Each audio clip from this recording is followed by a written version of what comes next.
بسم اللہ الرحمن الرحیم۔ ایک صحابی رسول صلی اللہ علیہ وآلہ وسلم کی قابل رشک حالت۔ حضرت جابر رضی اللہ تعالیٰ عنہ کا بیان ہے کہ جنگ احد کے دن میں نے اپنے والد حضرت عبداللہ رضی اللہ تعالیٰ عنہ کو ایک دوسرے شہید حضرت عمرو بن جموح کے ساتھ ایک ہی قبر میں دفن کر دیا تھا۔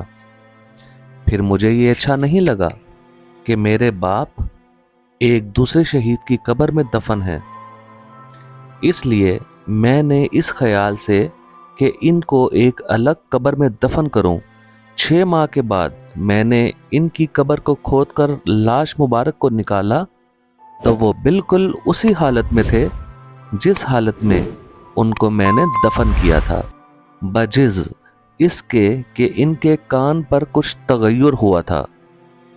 بخاری۔ سبحان اللہ۔